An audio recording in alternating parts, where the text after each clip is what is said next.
The inspector panel is used to modify your game objects.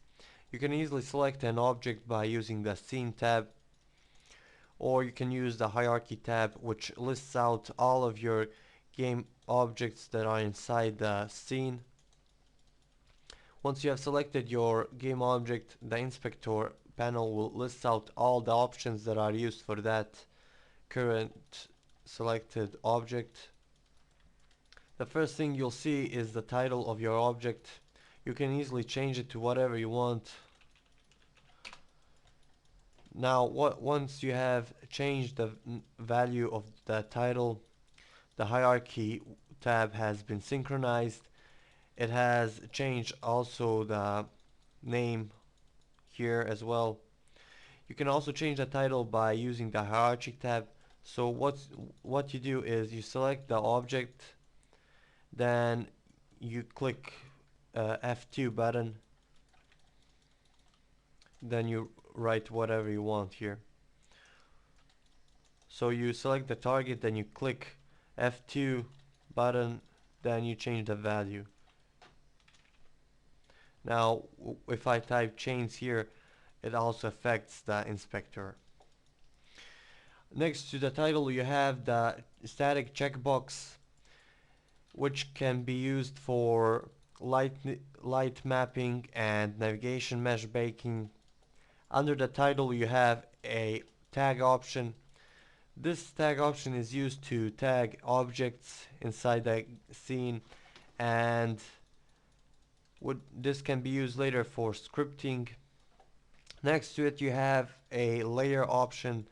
Layers allow you to group up objects and to apply certain rules to these layers.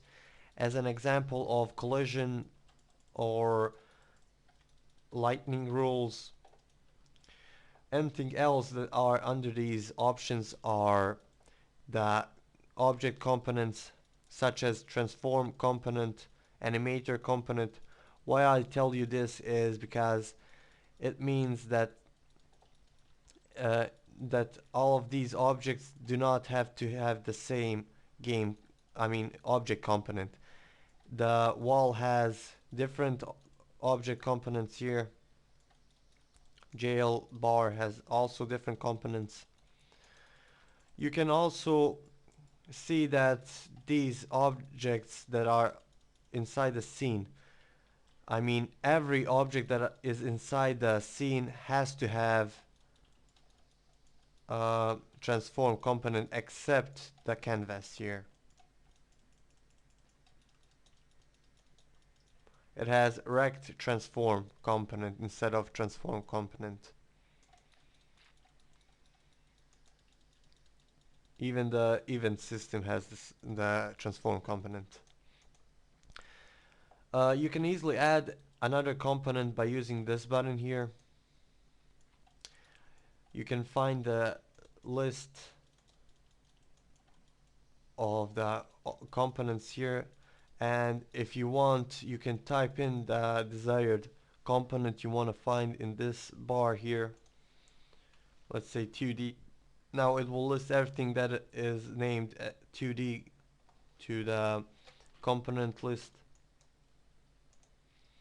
Once you have added something, you can easily remove that component by clicking on this icon, then select remove component.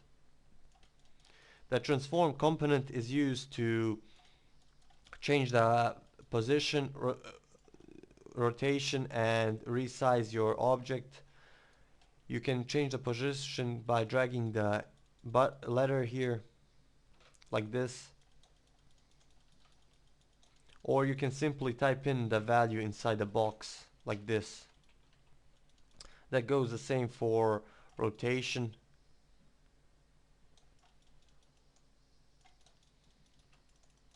And also for scaling, to resize your object.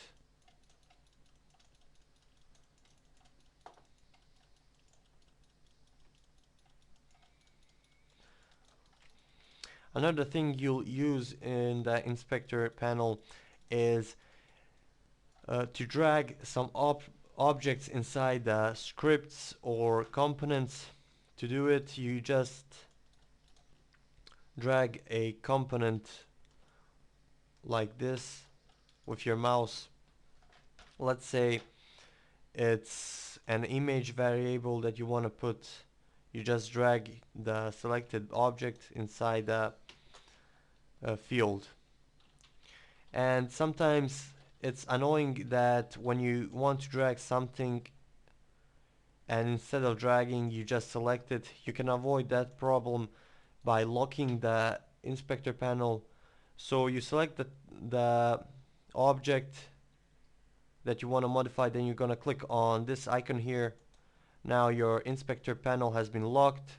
This means whatever else you select here, it won't change the inspector panel here. So the inspector panel stays on this canvas object. Now you can easily fix drag the objects inside the scripts or components without having any problems. And if you want to select another object, you just click on this icon here again, and now you can easily select any other objects you want to modify.